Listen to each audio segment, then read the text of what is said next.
Ngayon mabuti ang mga gusto ko na mais ang puso niyo po itong mga bagay nito.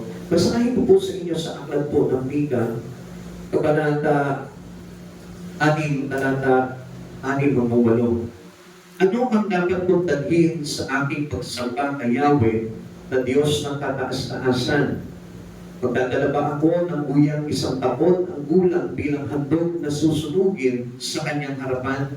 Malugod kaya si Yahweh kung siya'y handugan ko ng libo-libong tupa o walang katapusang agos ng langis ng libo.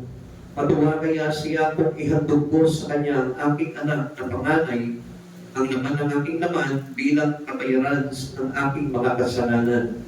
Itinuro na niya sa iyo, o tao, kung ano ang mabuti. Ito ang nais ni Yahweh, maging makatarungan ka sa lahat ng bagay, patuloy mong ibigin ang iyong kapwa, at buong pagpapakumbabang sumunod sa inyong Diyos. Tayo po'y manalangin muna sa Panginoon. Ama naming Diyos, patuloy kami lumudulog sa iyong pananaharupan sa pangalan ng aming Panginoong Jesucristo, aming tagapagligtas. Lord, isingin mo, Panginoon, ang bawat espiritu namin na narito, Lord, bigyan mo po kami ng kagalakan, na tanggapin at maunawaan ang mga bagay na ipapahayag mo sa aming lugar. Sapagkat pati mo, Panginoon, na kulang kami sa kaalaman, kulang kami, Panginoon, sa kaunawaan. Subalit sa iyo kami umaasa bilang aming dakilang tagapagturo o banal na Espiritu Santo, pangunahan mo po kami sa lugar nito. Kaya mo, Panginoon, na hindi lalabas sa bawat isa sa amin ang narito, God, na wala kaming napulot na aral mula sa iyo, God. Pangunahan mo po kami sa pag-aaral ng iyong banal na salita. Kasiyan mo po kami ng kapangyarihan at kagalakan at kapayapaan upang na sa ganun mag-umapaw sa amin ang tagumpay sa Espiritu mula sa iyo, Panginoong Jesus. Salamat po, ganutin mo po kami ng iyong banal na dugo. Iwagsin niyo po, Panginoon, na naman yung mga Espiritu na hindi nabibilang sa iyo, Panginoon, sa aming mga buhay, O God. Upang na sa ganun, hindi po kami magulo, hindi kami ma-distract sa anumang bagay na bulong ng kasinungalingan ng kaaway. Tanging katotohanan mula sa iyo, Panginoong Jesus, ang kailangan po namin, O God. Salamat po, Panginoon. Palakan niyo po ang inyong lingkod at iyaan po ikaw ang Diyos na kami kapahayagan sa lahat. Salamat, Panginoong Jesus, sa iyong kapurihan in Jesus' name. Amen. Amen. What does the Lord require of you? Ano po ba yung talagang kailangan po natin na hinihingi ng Lord sa atin? Tingnan niyo po ito. Ito po ay isang ituwaan na kung saan between God at yung kanyang bayan pinili, ang Israel. So, ang tanong po dito ng kanyang bayan, what does the Lord require of you? Ano ba yung kailangan natin? Sabi niya po dito sa verse 6, ano ang dapat po dalhin sa aking pagsamba kay Yahweh na Diyos ng kataas-taasan? Kaya po ba na itanong niyo na po sa sarili niyo, linggo ngayon, mamaya merong church. Ano kaya yung madala ko sa Panginoon? Tatanong na po ba tayo, no? So, minsan kasi alam nyo, kailangan po natin is just to prepare ourselves, our spirit before the Lord. Kailangan po na pagpunta ko sa church, kailangan ng handa ang espiritu ko. Kailangan maayos ang kalooban ko. At higit sa lahat, ano ba yung kaya mo maihandog pagdating sa Panginoon? Napakahalaga po ng bagay niyon. Now, hindi lang ito para sa mga Israelita po ng araw, kundi for the benefits of the Lord's Church today. Hanggang sa panahon po natin ngayon at sa mga susunod na po panahon, ay matutunan po natin ito para sa ikapapakinabang ng spiritual na relasyon natin sa ating Panginoon. Romans chapter 15 verse 4, ano bang naisulat noon ay isinulat para sa ating ikatututo.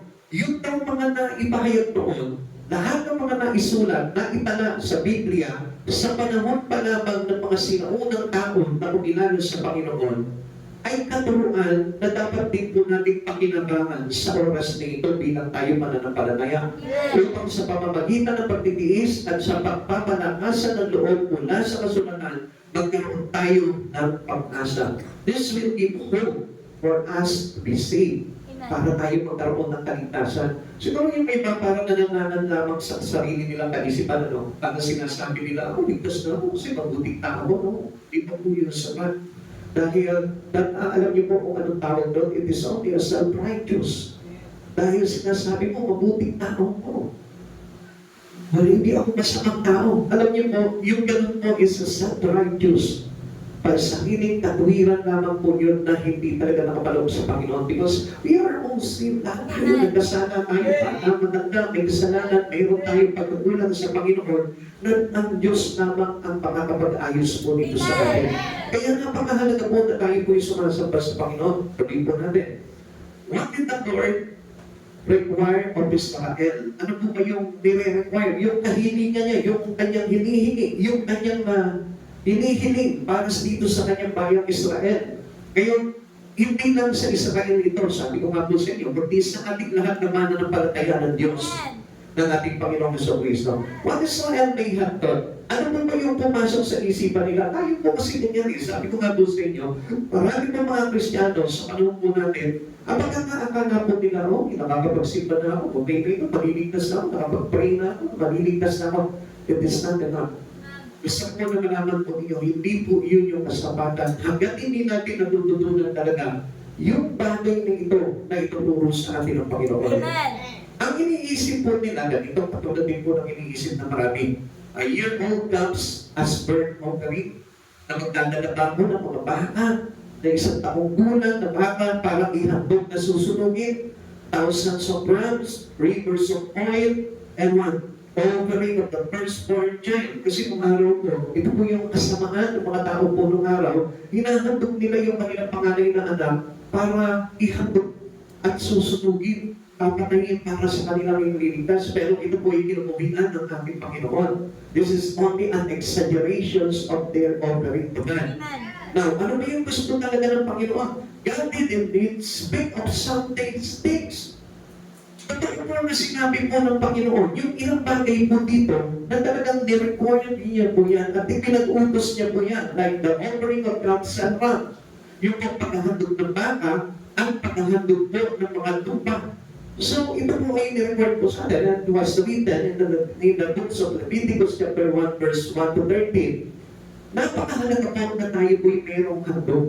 Amen. Pansinin niyo po, mga kapatid sa Panginoon, siguro sa panahon po natin, nasanay po kasi tayo na umisan, di ba, dadalaw tayo sa isang mahal natin sa buhay, dadalaw tayo sa kaibigan natin, na kahit wala po tayong present para po sa kanila, okay na, po. Pero alam niyo po ba nung araw, ang mga Pilipino, diyan mahusay ang Pilipino, they are very generous.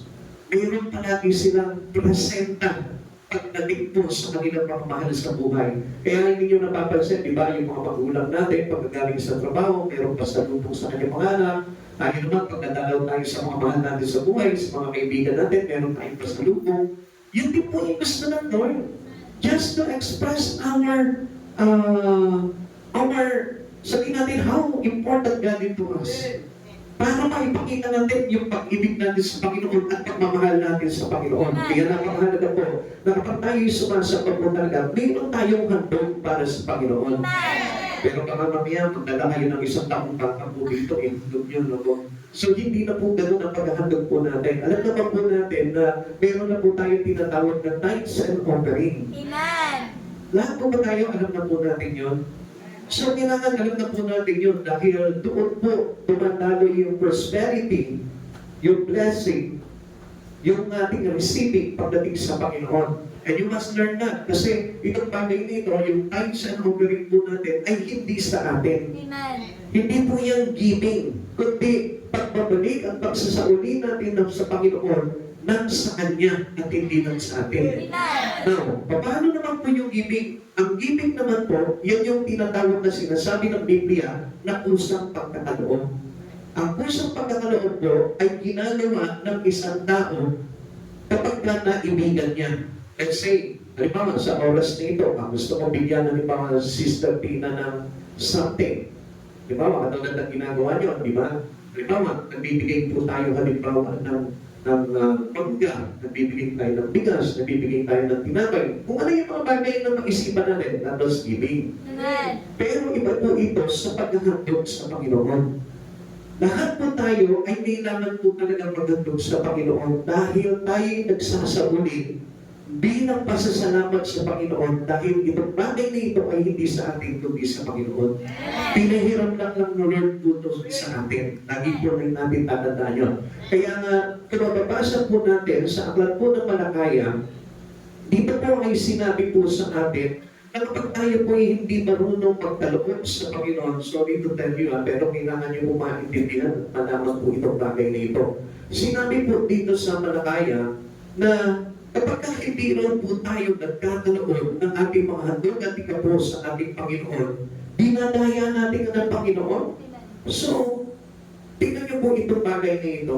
Sabi po ng Malakaya chapter 3 verse 10, kung po kayo ma-open, kasi marami po talaga na-open pagdating po sa pera, pagdating sa pagkakaloob. Alam ko po na masakit pakinggan po ito, pero if you open your spirit into the Lord, maiintindihan mo ng totoo itong bagay na ito. Kung bakit tayo naghahandog sa Panginoon. Okay, sabi po ng Malakaya chapter 3 verse 10. Okay, basahin ko po sa inyo. Ibigay ninyo ng buo ang inyong mga ikapo upang matugunan ang pangangailangan na sa aking templo. Subukin ninyong gawin ito kung hindi ko buksan ang mga durungawan at langit at ibulos sa inyo ang masaganang pagpapala. Medyo balik po tayo sa naunang verse po dito. Sabi po ng verse 6, pakinig po kayo, no? Gusto ko po na lumago po tayo sa pananampalataya sa Panginoon. Kaya ino-open ko po kayo unti-unti para matutunan itong mga bagay nito. Alam niyo kung bakit meron tayong kahirapan, meron tayong pagkukulang pagdating sa mga pananalapi natin, sa mga pagkita natin. Kaya po tayo nakukulangan because of this. Because we need to learn about this. Kaya marami mga estudyante nakapag-graduate pero hindi nakakakuha ng magandang trabaho. Marami po sa atin, may trabaho, pero hindi nagiging sapat yung ating mga kinikita. Okay, listen to this. Sabi po dito ni Yahweh, ako si Yahweh at hindi nagbabago, kaya nga may pag-asa pa kayo, kayong mga inapo ni Ahod. Sino tinutuloy dito tayo mga mananampalataya? Tulad ng inyong mga ninuno, kayo'y tumaligod sa aking kautusan. Manumbalik kayo sa akin, manumbalik din ang pagtingin ko sa inyo. Alam niyo kung bakit? Kasi yung ating hindi pagsunod sa mga pinag-uutos ng Panginoon, nalalayo po tayo sa Panginoon. Tuloy po natin, sabi ni Yahweh, itinatanong ninyo ang ano ang dapat namin gawin upang makapanumbalik kami sa inyo. Ang tanong ko na may matuwid bang dayain ng tanong ang Diyos? Hindi. Ngunit dinadaya ninyo ako sa paanong paraan. Tanong po ng mga Israelita po ng araw. Paano po namin kayo dinadaya? Sabi po nito mga Israelita kay Yahweh sa ating Panginoon. Sa mga ikapo at mga handog. Isinumpa ko kayong lahat sapagkat ako'y dinadaya ng buong bansa. So, alam niyo po ba, sa English version, ang sabi po ni Yahweh po dito, you ruled me. Ninanakawan ninyo ako. Alam niyo, ganun po katindi. Yung kasalanan, kapag tayo po'y hindi marunong maghandog sa Panginoon, siguro meron pong ilan po sa inyo, ngayon lang naririnig po ito, no? Siguro mamaya isipin niyo, grabe naman doon si Pastor, ang tinutulong sa amin, pero pera lang yata ito eh. No, hindi po. Honestly, ito po ay aral at kautusan ng ating Panginoon na kailangan saklaw po ito ng ating pagsamba sa Panginoon. Or else, tayo po'y nagkakasala. Kaya po tayo separated from God. Kasi nga po, hindi natin ibinabalik sa Panginoon yung para sa Kanya. Okay, with regards ngayon dito sa ating paghandog sa Panginoon, like the offering of calves and the right ng rams, ito po yung pagkikipagkasundo din natin sa Panginoon. Ano sabi niyo po ulit dito? Gusto niya na manumbalik po tayo sa Kanya. At sa paanong paraan? Doon sa ating pagkakaloob sa Kanya. At lagi po natin tandaan yun. Di ba po kapag kayo may sinusuyo kayo, minsan kinukumpera niyo po sila, sinusuhulan niyo po sila. Actually, hindi suhul po yung tawag doon eh. Pangit pakinggan pag suhul eh. Pag may kagalit kayo, di ba mo, mga mahal niyo sa buhay, mister niyo, misis niyo, kaya yung anak niyo, ako, sige, mamaya bibili na lang kita ng cellphone. Di ba ganun po tayo? O sige, bibigyan na lang kita ng pangyarity. Huwag ka na magtapos sa akin. Ganun po tayo. Ito po yung pagkapakita natin na tayo po yung nakikipagkasundo. At itong bagay na ito, na kapag tayo naghahandog sa Panginoon, pakikipagkasundo din po natin sa Panginoon yan. Bakit? Kasi nagkasala tayo sa Panginoon. Dahil ang buhay natin ay hindi sa atin. Ang buhay natin ay sa Panginoon. Kaya nga, di ba, inaawit natin, ewan ko, kabisado niyo po itong awit na ito, hindi ko na po gano'n kabisado ito. Di ba? Ano sabi mo natin? Lahat sa Diyos ang aming buhay, ikaw alam mo'y tanging handog lamang. Sinong may sabi, sinong pinagmula. Diba? Pakituloy po. Sino po nakakakabisado po lang? Diba? Kundi ang Diyos ang pahinga. Diba? Parang gano'n? Kundi ako umibig, kundi ko binigyang halaga ang buhay ko. Handog ang buhay ko, hiram sa Diyos. Diba? So, ibig sabihin po nito, pinapakita nitong awitin na to, na kailangan itong buhay natin ay mapanaunin natin sa ating Panginoon. Amen! And in our substances, doon sa mga bagay na meron tayo, paano natin maisasauli yung buhay natin sa Panginoon kung yung mga bagay na pinahiram lamang sa atin ng Panginoon ay hindi natin maibalik sa Kanya. Kaya tayo nagkakasala sa Panginoon. Hindi ka nga nagmumura, hindi ka nga sabihin natin, hindi ka nakikipag-away, hindi ka nagnanakaw. Pero ang hindi natin alam, dito sa mga bagay nito, nagiging magnanakaw po tayo. Sorry for the words, pero ito po yung sabi ng Biblia. Basahin niyo po sa Malakaya chapter 3. Ang sabi niya, you love me. Ninanakawan ninyo ako. Kaya po tayo hiwalay sa Panginoon because of all these things. Okay, balik po tayo dito sa pag-aaral natin. Yung calves and rams ay talagang itinuro ng Panginoon po yan. But the absurd amount of oil and offering of the firstborn are examples of hyperbole for the sake of emphasis. Para lang ma-emphasize yung gusto ng Panginoon na ihatod natin. Kaya niya sinabi, ihatod niyo sa akin yung inyong mga anak, yung mga panganay niyo, ihatod niyo sa akin yung walang katapusan na langis ng olibo. It is only exaggerated. Pero ang gusto lang naman ng Panginoon yung pagpagbalik tayo ng handog sa Kanya. Kaya lagi po natin maunawaan yung bagay niyon. There is always a requirements of God to every believers. Lahat tayo, may requirements tayo. Hindi niyo po ba napansin? Kahit na sa pagpasok natin, mga estudyante, pakitaas na po yung kamay ng mga estudyante po dito. Yan. Sige, taas na magiging. Yan. Yung parang kay Dharma. Yan. Sabay sigaw na Dharma. Dharma. Di ba? Sa eskwelahan nyo, bago po kayong pumasok o mag-enroll, may mga requirements. Ano ang kailangan na requirement? Kailangan yung part mo. Ano ba? Form 137. So, ibig sabihin, kailangan pasado ka. Wala kang back subject. Yan yung mga requirement. Sino dito yung mga nagtatrabaho? May mga trabaho.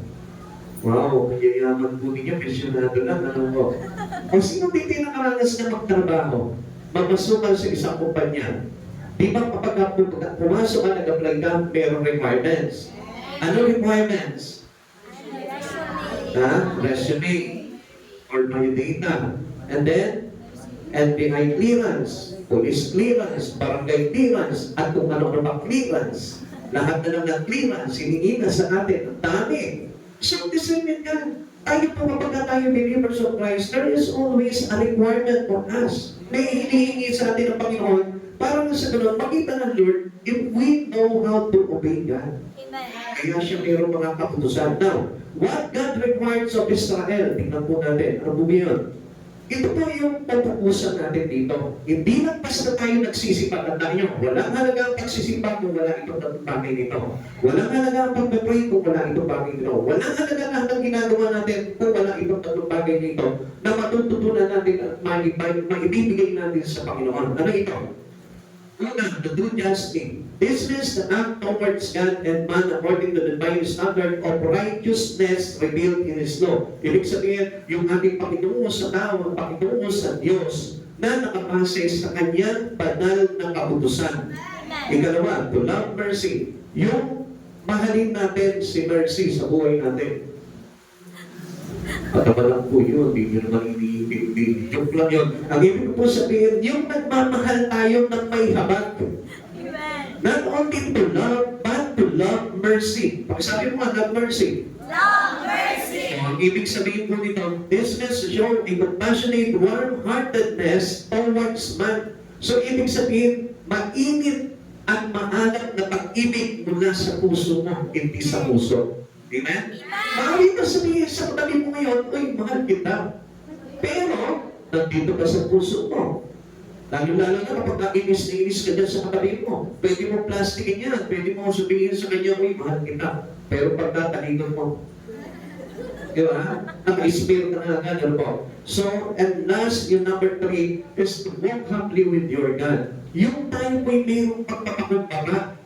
Kaya nga, sabi ko nga po sa inyo, walang halaga po yung pag-church po natin. Kung hindi natin alam kung paano lumakad po na may pagpapakumbaba sa harapan ng Panginoon. This involves living in humble and submissive obedience to His desire and will. Kailangan ang pasako po tayo tungkol sa kalooban ng Panginoon. Ito yung tatlong bagay na kailangan. This is the requirements of God for us. Mga estudyante, mga kabataan, mga magulang, kailangan nyo po na maintindihan ito. Hindi lang tayo nagsisimba para sa wala lang, kundi nagsisimba tayo para may pagbabago. At ma-meet po natin what is the requirements of God with regards on our relations to Him. Ito po yung kailangan po natin. Okay, Isaiah chapter 57 verse 15. Okay, sabi ko dito, ako ang nataas-taas at nagbanal ng Diyos, ang Diyos na walang hanggan, ang Diyos na magpakailanman, sinasabi po dito. Matataas at banal na lugar ang aking tahanan sa mababang loob at nagsisisi, ako ay sasama, aking ibabalik ang pagtitiwala nila at pag-asa.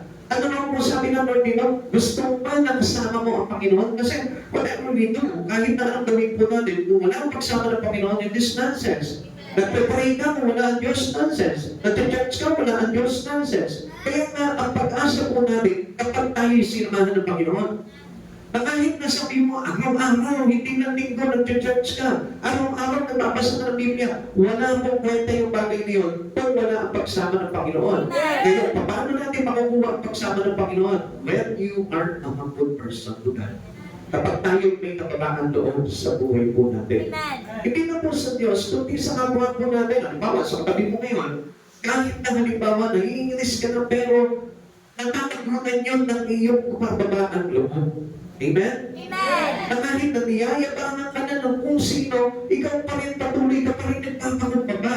Yun ang itinuturo sa ating ng Diyos because He is the Almighty God. Amen. Siya yung banal na Israel at siya yung Diyos na magpakailanman, walang hanggang Diyos. So, ibig sabihin is same yesterday, today, and forevermore, hindi nagbabago ang aral niya, hindi nagbabago kung ano yung requirements niya sa mga mananampalataya. Kaya patuloy po natin ito kailangan matutunan.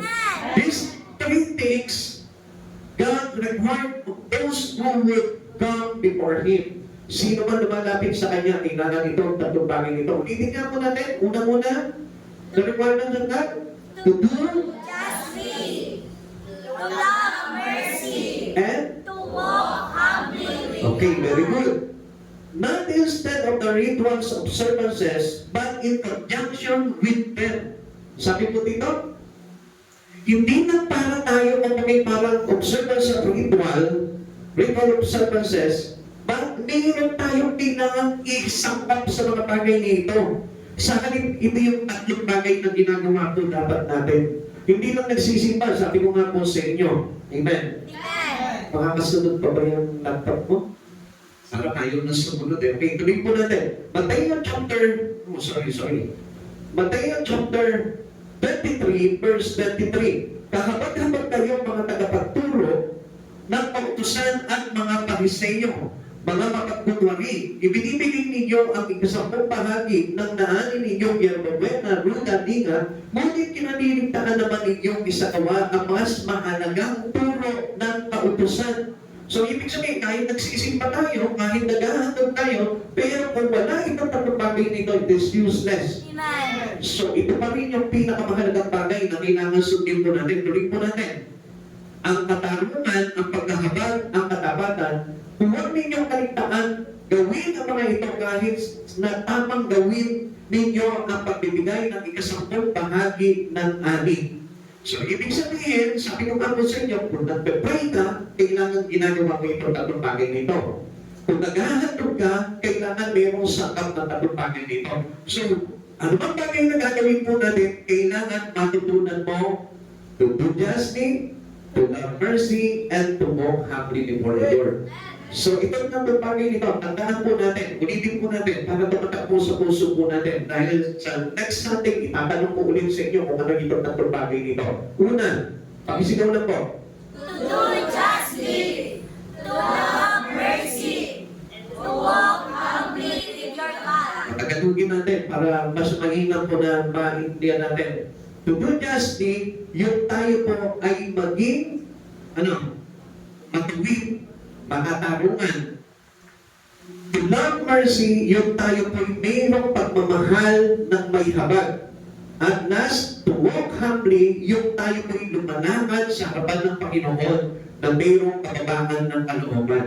Eh, hindi nyo napapansin, di ba? Ang dami mga pa-VIP, ang dami mga sosyalera, di ba? Yung mga parang tingin nila sa sarili nila, di ba? Parang bigatin sila, parang mayaman sila. Hindi po yan gano'n eh. Kahit na anong narating natin, pagdating sa harapan ng Panginoon, kailangan napakaliit mo lang sa harapan ng Panginoon.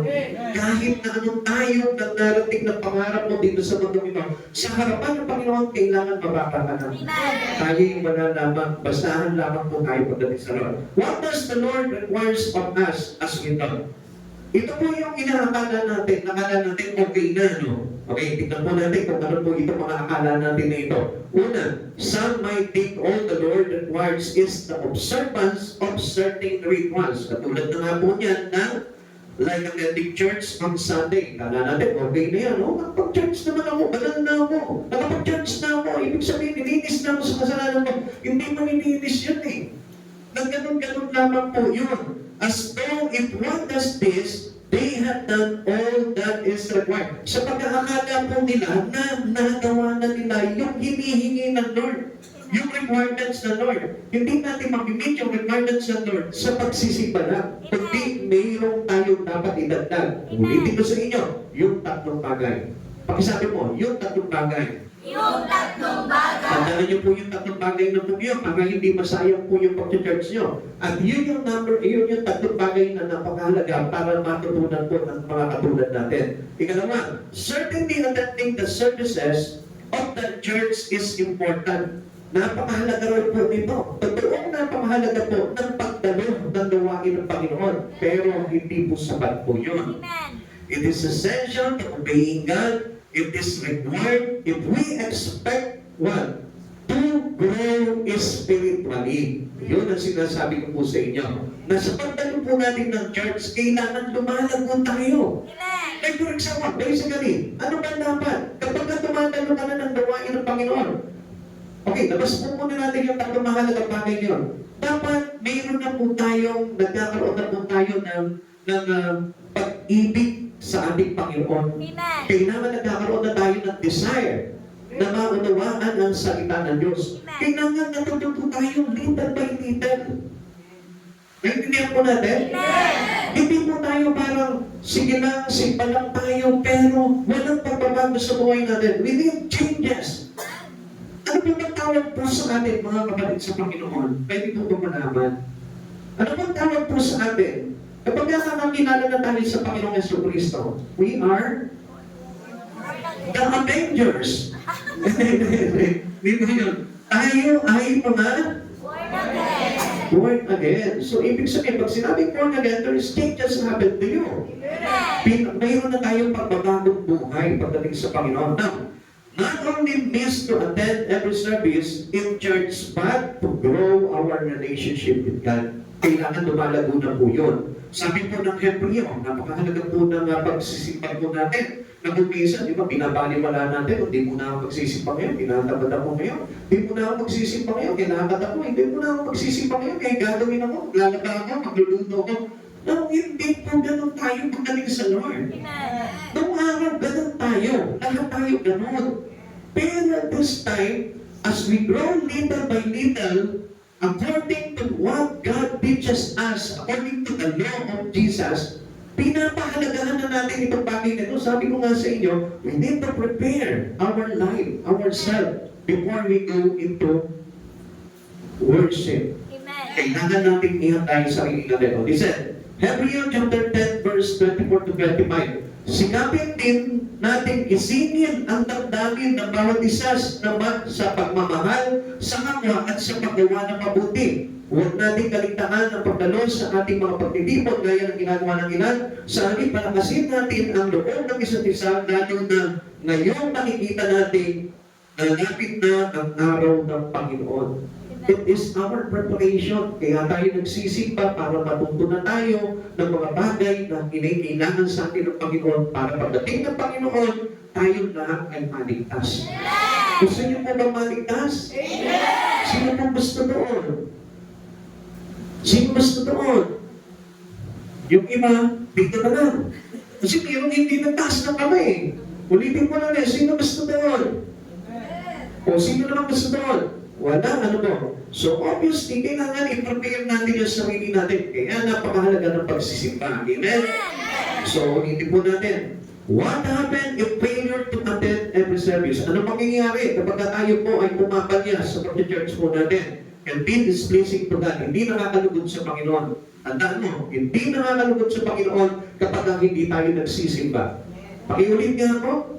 Hindi nakakalugod sa Panginoon kapag hindi tayo nagsisimba. Kasi parang ganito po yan eh. When absent, are we making the most of our time? Nagagawa po ba natin na maayos po yung buhay po natin, yung panahon po natin? Masigit pa po ba ito kapag hindi tayo nagsisimba? So parang bagay na mas hihigit sa ginagawa mo sa Panginoon. Kahit na gaano mahalaga yung transaction mo, still, kahit na gaano mahalaga yung iyong mga nilalaman, still, mahalaga pa rin ng Diyos. Kasi ang Diyos yung magbibigay sa atin ng kaligtasan eh. Do we really believe our absence is the Lord will for us? Alam po ba natin na ito po ang kalooban ng Panginoon yung tayo po ay laging sumasamba sa Kanya? Kaya po magalihin natin na kapag araw ng Sunday, para sa Lord po yan. Bata matanda, kailangan inalaan yung Sunday para sa Lord. Alam po natin na nakasaad po sa kautusan po yan. At yung ika-apat ng utos, anong sabi po? Ha? What? O, tignan nyo. Kailangan alam natin yun. Ano yung ika-apat na utos? Kaya pala hindi mahalaga sa atin yung pagsisimba eh. Sino ba din na nakakaalam ng mahalaga ang pagsisimba? Ay, yung iba hindi talaga alam. Hindi na ito lang, honestly, nagtatanong po ako, sabi ko nga po sa inyo, pag tinatanong po kayo, kailangan honest po tayo.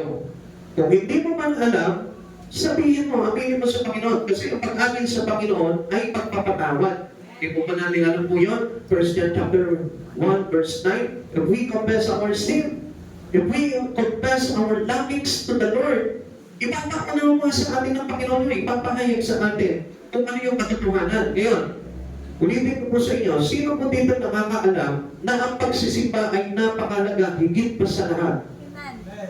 Okay, ang sabi po ng ika-apat na utos, remember the Sabbath day. Ipangilin natin ang araw na pamamahinga.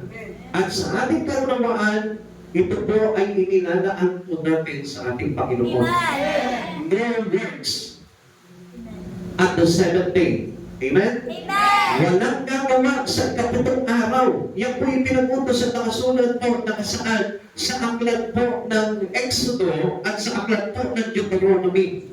Isa po itong kautusan na nagmula sa ating Diyos na dakila. Come on, makinig po kayo dito. Baka maganda, sabihin mo, makikinig ako. Makikinig ako. Kasi kaya po tayo napapahama, katulad po ng sinabi po ni Hosea. The people that strive, may people that strive because of lack of knowledge, kulang sa kaalaman. Ngayon, pag natutunan mo itong bagay nito, ikaw mismo, hindi ka na po magiging ignorant pagdating po sa araw ng pagsamba. Tandaan nyo, Sunday is for Christ. The seventh day is for Christ. 6 days of working. Tama ko ba? 6 days of working and the seventh day is for Christ. Our rest day. Araw ng pamamahinga. Kung si Yahweh po mismo, our Creator, anong ginawa niya? Nilikha niya ang lahat ng bagay sa 6 na araw. At yung ikapitong araw, araw ng kanyang pamamahinga. No, ganun din po tayo.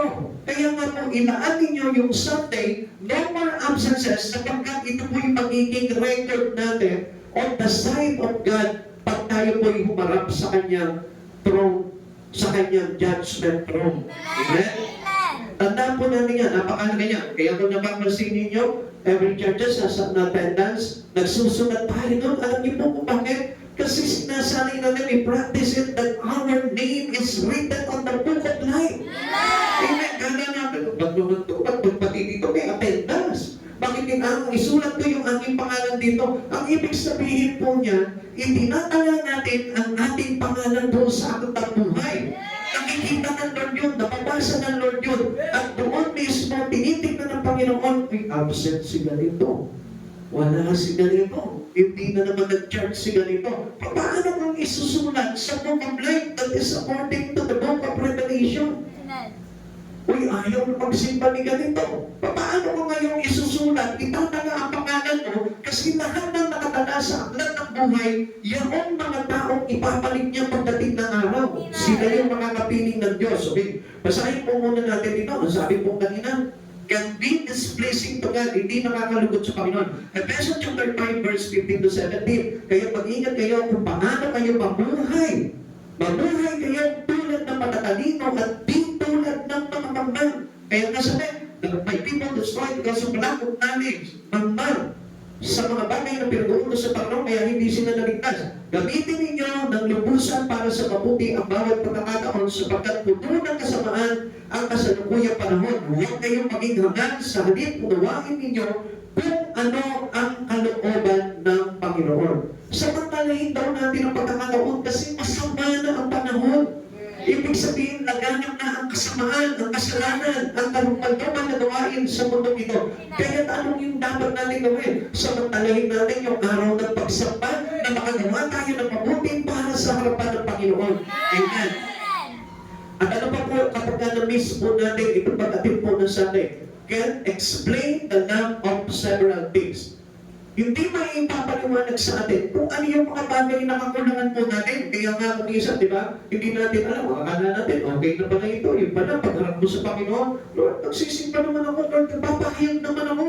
Lord, nangangaral naman ako. Mateo 21. Mateo chapter 7 verse 21. So ano po yung mga lackings natin, no? Yung mga kakulangan natin? Lack of spiritual growth, lack of commitment in the word of the church. Kaya po marami po hindi nagsusumikap na maglingkod sa Panginoon.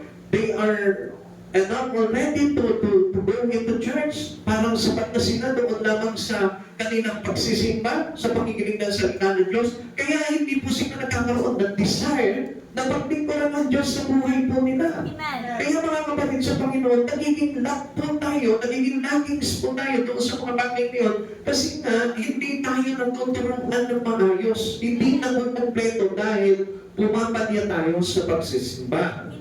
The love of closeness, close fellowship with God and other Christians. Kaya parang hindi tayo masaya na mayroon tayong fellowship with God, hindi tayo masaya na mayroon tayong fellowship with our co-Christians to God. Diba? Para nawawala yun. Okay, let's go into the requirements of God. The three things requirements of God. What God's required of us truly? Ano po ba yung talagang kailangan natin na hinihingi ng Diyos sa atin? Una, to do justly. To do justly, to act toward God's according to His divine law. Tingnan po muna natin kung ano yung ating dapat na gawain sa harapan ng ating Panginoon according sa kanyang kautusan. Sabi naman tayo sa 7 verse 21, hindi man na tumatawag sa aking Panginoon ay papasok sa kaharian ng langit, kundi ang mga sumusunod lamang sa kalooban ng aking Amang nasa langit. Sino raw? Yung mga sumusunod lamang sa kalooban ng aking Amang nasa langit, which is yung mga obedient to the laws of God. Yung sumusunod sa kautusan ng ating Panginoon. Pag sinabi niya magsimba ka, ipinag-utos ng Panginoon, magsisimba ka. Pag sinabi niya sa iyo na ipanginin mo yung araw ng pamamahinga, ipapanginin mo yan, ilalaan mo sa Panginoon niya. Pag sinabi ng Lord na kailangan mabuhay, lumago ka sa Espiritu, kailangan lumago ka sa Espiritu. And what will we do? Paano tayo lalago sa Espiritu? Katulad din po yan ng mga estudyante, mga kapatid, mga estudyante yan ulit. Tanongin po kayo, paano ba kayo para makagraduate? Anong dapat gawin? Sige, pakisigaw po mga bata, yung mga estudyante niyan. Kailangan po ba naging naglalagwat siya? Kailangan po ba naging absent? Kailangan hindi gumagawa ng project, ng mga assignment? Ano ba ang kailangan? Ha? Sige, sigaw mga bata. Malakas ang pulses ng mga bata, yung mga estudyante. Sige, anong dapat gawin? Mag-aral ng mabuti. Ha? Mag-aral daw ng mabuti. Yung mga bata tinatanong ko kasi sila yung press sa mag-aaral. Okay, sige ba? Ano ba? Sige. Kaya Mag-aral. ayaw na tuloy sumagot ng mga bata. Anong kailangan gawin para makagraduate? Mag-aral ng mabuti. Ay, naku pala, kaya kasi pumapusin mga matatanda na rin kayo eh. Kaya alam ko matatanda. Joke lang. Pag-aral na mabuti, gawin kung ano yung mga sinasabi sa ating tinutulong ni teacher. Amen? Pag sinabi, gumawa ng assignment, gumawa nga. Pagka sinabi, may project. Amen? Diba? Kahit na walang pera eh, pambili ng project eh. Sinisikap natin na, please naman, gusto ko tumaas yung grade ko. Diba? Ganun po tayo. So, it is same with God. Hindi lang basta gumagawa, kundi pinagsisikapan, pinagbubuti. Kasi maraming mga gumawa sa Panginoon, pero hindi pa rin nakapasok sa kaharian ng Diyos. So, yun po yung dapat na maintindihan po natin. Now, to act towards man according to His divine law. Ano naman yung dapat natin gawin sa harapan naman ng tao? Ano yung dapat na matutunan po natin sa harapan ng tao ayon sa pinag-uutos ng Diyos? Sabi po ng Ephesians chapter 4 verse 25 to 29, dahil dito, ipagwil na natin ang pagsisinungaling at tayong lahat ay magsabi ng totoo sa isa't isa sapagkat tayo'y bahagi ng iisang katawan. Kung magagalit man kayo, iwasan ninyo ang kayo'y mag-asala, huwag ninyong hayaan lumubog ang araw, nagaling pa rin kayo, huwag ninyong bigyan ng pagkakataon ang diablo. Sino mo dito nyo, sa pagdating niya dito marami na siyang minahal dito sa lugar na ito, dito sa church na ito. O sino dito yung mas marami pang kagalit, marami pang kinaiinisan, maraming kinasusuklaman? Lahat po ba kayo dito nagmamahalan na? Totoo yan, ha? Baka mamaya, minsan, pangalawa, makakimig ako na tagtampuhan, pastor, si ganito, tsaka si ganito, kaya hindi na dumadalo kasi nagkasamaan sila ng loob. Kapatid sa Panginoon, walang ganon. Kaya nga yung ating galit, iminawag siya. Tama na yung magalit ka sa kanila, normal lang po yun eh. Pero dapat pawiin mo, huwag mong hayaan na magandang araw. Pag nagalit ka ngayon, galit ako sa'yo ngayon. Hindi na. Ha? Ganon kabilis. Ibig sabihin kasi, pag Kristiyano na tayo, nakapanood na sa puso natin, kahit kanino ba, marunong tayo magpatawad, marunong tayo magpalaya, marunong tayo na maglubad agad yung malooban natin. Amen. Kasi alam niyo, kapag halimbawa yung galit mo, pinagagal mo ng 2 araw, 3 araw, 1 linggo, 1 buwan, demonyo na po yan eh. Kaya ano po sabi po nila, huwag ninyong bigyan ng pagkakataon ng diablo. Uy, yung iba, hindi nila matanggap. Oh, yun, gusto, yes. Ang ibig sabihin nun, it is possessed by anger. And anger means Satan. Siya yung naglalagay ng galit sa iyo eh. Si Jesus ba nagalit sa iyo?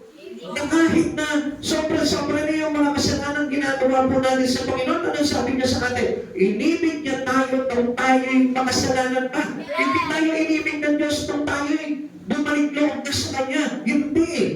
Nung tayo'y born again na, hindi eh. Kundi nung tayo'y makasalanan pa. So, ibig sabihin, nandun ka pa sa kasalanan mo, inibig ka na ng Panginoon. Ganoon ka grabe ang Lord eh. Tayo po, kung minsan tayo'y nagagalit tayo, pinapahaba natin yung biyahe ng galit natin. Kaya nga, alam niyo, meron akong makilala, mula pagkabata hanggang sa tumanda na siya, galit sila parehas. Pagkaaway sila. So alam niyo, inabot na po ng kamatayan po, hindi ko sila nakangaya. At ano po kaya ang nangyari sa kanila? Doon dahil sa kanilang galit, alam ko na hindi po sila makakapasok doon. Listen, that was true. Yan yung katapanganan. Sino po dito yung hanggang ngayon, born again na siya, Kristiyano na siya, kumikilala siya sa Panginoong Jesucristo, pero ang dami pa rin galit sa puso. Aminin po natin mga kapatid sa Panginoon. Yun totoo na. Gusto mo makangaya, gusto mo magkaroon ng kaligtasan, kapag bigyan po kayo dito. Wala po ang pastor nyo. Bigyan po kayo. Sige, ako na po yung magbubuhan ng pintuan ng pagbubo. Bigyan mo dito. Amin po, sino po dito yung lagi may kaaway? Alam niyo, mas pinapatawad ng Panginoon po yan. Okay, mas mabuti kung wala kayong kaaway. Pero kung inililihim niyo po, ano sabi po ng Biblia, babasahin ko po din sa inyo. Para na sa ganon, sayang po yung pagkakataon na ibibigay sa atin, Panginoon. Dahil dito, itakwin na natin ang pagsisinungaling. At tayong lahat ay magsabi ng totoo sa isa't isa sapagkat tayo'y bahagi ng iisang katawan, katawan ni Kristo. Paano tayo magiging bahagi ng katawan kung halimbawa hindi natin inaamin sarili natin? Mamaya pag-uwi mo ng bahay, nakita mo na naman, nakasalubong mo na naman yung kagaling mo. Ano sasabihin mo? Basta naman ka, galing ako sa church. Di ba? Amen. So, baliwala yung pag-church mo. Kaya nga, ngayon ka namang aminin mo, Pastor, ang puso, totoo na. Meron akong kinaiinisan na until now, hindi ko pa rin matagal sa kalooban ko. And then, ituturo sa iyo ng Panginoon kapag ka natutunan mong aminin yung bagay niyon. Amen? O ngayon, for the last time, ulitin ko sa inyo, sino dito yung meron pang kagaling ng tanawan? So, iisang bagay lang ang gagawin ko doon. Limutin mo, tanggalin mo sa puso mo yung galit mo, magpatawad ka, at kapag nakita kayo, kausapin mo siya, at sabihin mo sa kanya, pwede ba, huwag na tayong magkagalit. Makikita mo yung may dudulot na mabuti sa buhay mo yan. Amen? Amen. Kahit na anong sakit, Pastor, kahit na ginawa niya ako ng masama, yes, still. Kasi tayo, lahat tayo gumawa ng masama sa Panginoon. Sino ba din yung walang ginawang masama sa Diyos? Ano po? Meron po ba? Wala, ano? Kasi sabi po ng Biblia, all have sinned to God. Wala naging matuwid sa Panginoon. Kaya nga, kung hindi po natin hihingi ng tawad sa Panginoon po yung bagay niyon, paano po tayo tatanggapin ng Panginoon? Nandiyan pa po ba kayo? Amen. Parang ayaw nyo na. Gusto nyo pa po ba? Tuloy pa po natin? Okay, mas maganda po ito dahil mas maganda na tayo po yung umaamin sa mga bagay dito. Okay, tuloy po natin yung sinabi po dito. Verse 98, ang magnanakaw ay huwag na pagnakaw sa alin, paghanap siya ng paralan ng ikabubuhay para makatulong sa mga nangangailangan. Huwag kayong gumamit ng masamang salita, lagi ninyong sinapin na ang pangungusap ninyo'y makakabuti at angkop sa pagkakataon upang pakinabangan ng mga makakarinig. So, ibig sabihin, we expect the word of righteousness to do justly. Ibig sabihin, dapat matuwid maging yung ating pagsasalita. No more chismis anymore. No more marites. Amen? Kaya lang po dapat yun. Basta tayong mabubuting salita na lamang ang ginagawa natin, which is yung words of God. Pagka nakipag-usap tayo, dapat yung papurihan, kabutihan ng Panginoon, yun. Amen? Okay, pero kung napakita sa isang pastor, sabi niya gano'n, sa maghapon, ano bang ginagawa mo? Nanonood ka. Ano yung pinapanood mo? Minsan, nanonood ka, puro violente yung pinanonood mo. Kaya pagkatapos ng maghapon, ano naman ang puso mo? Violente. Kung ano yung bagay na napuusan mo sa maghapon na ito, yun yung nagiging karakter mo. Kung halimbawa, tingnan niyo mga bata, nanood ka, puro love story. Kaya ano nangyari? Ikaw mismo, nalindag ka na agad. Bata ka pa, nalindag ka na agad. Amen? Hindi niyo pa napasin yun? Kasi mayroon pong impact po sa atin yung bagay na yun. Kaya nga kapag halimbawa, ikaw, nagpakwentuhan ka sa labas, meron ka nang ikakwentuhan, at ang kwento niyo palagi, buhay na may buhay. Kaya ano nangyayari? Binansa ka pa marites. Amen? Kasi kung sino-sino yung mga pinagkakwentuhan niya pero kapag ka ikaw, sa araw-araw, magipagkwentuhan ka about the words of God, salita ng Diyos, kabutihan ng Diyos, kaligtasan mula sa Diyos, anong itatawag nila sa iyo? Christian, follower of Christ Jesus. Amen. He is righteous. At with ang pamumuhay. Amen? Naintindihan po natin? Amen. To do justly. Ikalawa, to love mercy. Yung mayroon po tayong pagmamahal na may habag. Hindi lang tayo nagmamahal sa kapwa po natin, kundi may habag. Anong ibig sabihin dito? Yun nga, kapag halimbawa, may kaaway ka. Kung sabi po sa atin, ibigin natin ang ating kaaway. Sabi dito, to show a compassionate, one-hearted towards man. Minsan, kapag galit na tayo, hindi na natin mahal. Ang minamahal lang natin, mamahal natin sa buhay. Yung mga nagsusukli rin sa atin ng pagmamahal. How about yung kaaway mo? Natutunan mo ba pagmahalin? Diba karaniwan, pagkaaway natin, sinusumpa pa natin. Naiinis tayo, gusto natin mapahamak sila. It is wrong. Dahil kahit na anong pagkilala mo sa Panginoon, kung gano'n ang ating kaisipan, tingin po kayo dito. I want you to focus on the words of God. Huwag niyo po muna pakilaman kung ano yung mga bagay na ginagalaw niyo po dyan. Mas maganda po na makapokus po tayo dito dahil gusto ko po na makalaya po tayo lahat. Dahil sayang po yung pagkilala natin sa Panginoon. Now, to love mercy, yung pag-ibig na nagliligtas, ang ibig sabihin dito. Kaya nga, kahit na sabi sa atin ng Panginoon, towards widow and fatherless, sa mga ulina at sa mga balo, tayo po yung may pag-ibig din na tumulong sa kanila. Even towards our enemy, kahit sa iyong kaaway. Okay, yung kanina nagtaas na may kaaway, kaya mo ba silang mahalin? Alam niyo kung bakit? Kaya tayo tinuturuan ng Panginoon na to love our enemies kasi tayo nung araw na makasalanan pa, tayo yung mga kaaway ng Diyos. Pero hindi hinangad ng Diyos na mapahamak tayo. Kundi hinangad ng Diyos na tayo po ay maligtas. Ano sabi mo ng Biblia? Tayo'y kanyang mga kaaway nung tayo ay nasa kasalanan pa. Amen? Si Panginoon ay hindi mo rin ng mga kaibigan.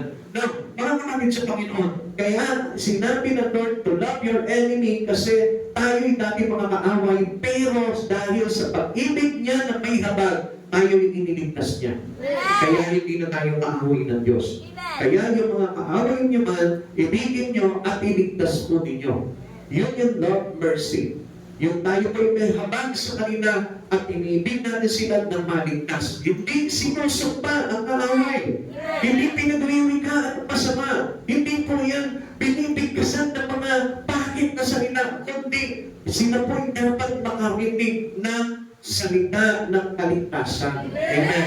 Luke chapter 6 verse 35 to 36. Sa halip, mahalin ninyo ang inyong mga kaaway at gumawa kayo ng mabuti sa kanila. Magpahiram kayo ng hindi umaasa ng anumang kabayaran sa gayon. Malaking katipala ang tatamuin ninyo at kayo'y magiging mga anak ng kataas-taasan Diyos. Sapagkat siya yung mabuti kahit sa mga masama at sa mga hindi marunong magpasalamat, maging mahabagin kayo tulad ng inyong amang mahabagin. Kaya nga, if we love Christ Jesus, we love our enemy too. Tayo din po mismo. Amen? Amen. At ikatlo, to walk humbly with our God. Yung tayo po'y lumalakad na may kababaang loob. Ulitin po natin, what are those requirements of God sa atin? Una, to do justly, to love mercy, and last, to walk humbly with our God. The only way to enjoy His fellowship and continual cleansing by the blood of Jesus, yung tayo'y lumalakad na may kababaan. Alam niyo po ba, paano ma-distinguish ano ang sign ng isang tao na mayroong fellowship with God? Nanilinis na ng Panginoon, yung taong may pagpapakumbaba. Pero kapag ang isang tao, mayabang pa rin, mapagmalaki pa rin, mapagmataas pa rin, is not with God. Kasi ang isang tao mo talaga, na laging kasama niya ang Diyos, mayroong pagpapakumbaba. Okay, listen to this. Sino mo dito mayroong kaibigan? Yung laging niyang ka-close. Lahat tayo meron, yung ibang mga kaibigan. Solo lang po kayo. Hindi, totoo naman po. Sino ba dito yung meron mga kaibigan? Kahit yung mga bata pa po sila, meron sila mga best friend. Hindi po ba nung parang nagkaroon po kayo ng resemblance? Nagkaroon po kayo ng pagkakamukha, di ba? Hindi man sa itsura, sa pananamit, sa kilos, sa mga gawain, nagkaroon kayo ng parang iisa lamang. Amen? Napansin niyo po ba yun? Di ba? Kahit sa mga kanta, ito yung gusto niyang kanta, gusto ko rin. Amen? Ito yung gusto niyang honor, gusto ko rin. Ito yung gusto niyang pagkain, gusto ko rin. Kasi kung ano yung pagkain na meron siya, gusto ko, kasi wala ko magbili. Hindi po yun. Ang ibig ko po sabihin, parang iisa na lang kayo eh. Kasi totoo yung sinabi po na, tell me who your friends are and I tell you who you are. Kung sino yung kaibigan mo, yung ka. Pag magnanakaw yung kaibigan mo, soon nagiging magnanakaw ka. Pag maputi yung kaibigan mo, soon nagiging maputi ka. Amen. So, ganito po yan, na kapag ang isang tao pala ay may kababangang loob na ginagaraman sa kanya yung pagsama ng Panginoon sa buhay. Kaya if you are not Christians to God, to Jesus, kailangan tayo full of humbleness. Because our God is a humble God. Sa kanyang kababahan loob, siya ay sumunod sa Panginoon, sa Ama, hanggang kamatayan sa krus. Amen. Kaya mga kapatid sa Panginoon, tayo rin po, kailangan mailarawan po sa atin yung kababahan loob. Sabihin mo sa katabi mo, huwag na tayong mapagmataas. Huwag na tayo mapapataas. Kailangan na ng kababahan loob. Amen? Amen. Gusto niyo po ba nakasama si Jesus? Amen. Siyempre, paano kayo mapupunta doon kung hindi si Jesus ang kasama po ninyo? Kaya kailangan mag-umakot po sa atin yung mababaan loob. Sino po dito yung mga ngako sa Panginoon, magpapakumbabaan na ako? Yung iba hindi pa rin ano. Nahihiya lang magtaas ng kamayan. Kasi alam nyo, yun ang talagang gusto ng Diyos na matutunan natin para hindi masayang ang lahat sa atin. Sa John chapter 4 verse 8, lumapit kayo sa Diyos at lalapit siya sa inyo. Linisin ninyo ang inyong mga kamay, kayong mga makasalanan. Linisin ninyo ang inyong puso, kayong pabago-bago ng isip. Pag sinabi mo ngayon, nangako ka sa Lord, Lord, magpapakumbaba na ako. Dapat yan, apply it to all. Amen. Not to somebody, not to anyone, but to everyone. Amen? Sa lahat. Kahit na sabihin mo, ito ay ugali nito, masamang ugali nito, matuto ka pa rin magpakumbaba. Amen? Amen. Yun doon tayo nararawan na tayo po ay mga anak ng Diyos. Seeking the righteousness of God continuously, then we can walk humbly before Him. At tayo po'y naghahanap ng katwiran mula sa Panginoon, ng pagiging matuwid. Kailangan matutunan po muna natin paghampon. Amen. Kasi hindi natin masusumpungan ng Panginoon sa ating mataas na kalagayan. Masusumpungan natin ng Lord, if we seek for God, kailangan matutunan po natin paghampon, pagpakumbaba. Kaya sa oras na ito, kung tayo man po ay mayroong pagmamalaki sa puso natin about our fellow man or to our God, matutunan mo na po na magpakumbaba. Amen. Amen. Mga kapatid sa Panginoon, napakabuti ng Diyos kasi hindi niya pinabayaan na masayang lamang po yung mga ginagawa po natin. Dahil yung pag-church mo, dahil nakikita ng Panginoon na every Sunday nag-church ka, ayaw ng Diyos na masayang po yung bagay niyo. Ang gusto ng Panginoon na magkaroon ng saysay lahat ng ginagawa mo, yung pagka-pray mo, pakikinig mo ng salita ng Diyos, pagsisimba mo, gusto ng Diyos na magkaroon po ng saysay ito. Kaya sa oras po na ito, nais ko po na lahat po tayo i-apply po natin yung tatlong bagay na yun. For the last time, sabihin po natin anong requirements ng Lord sa atin. To do justly, to love mercy, and to walk humbly before our God. Yun yung tatlong bagay na kailangan sa atin na matutunan mo natin. Kada maganda, it requires for us by God. Ayaw natin magsitayo sa presensya ng Lord.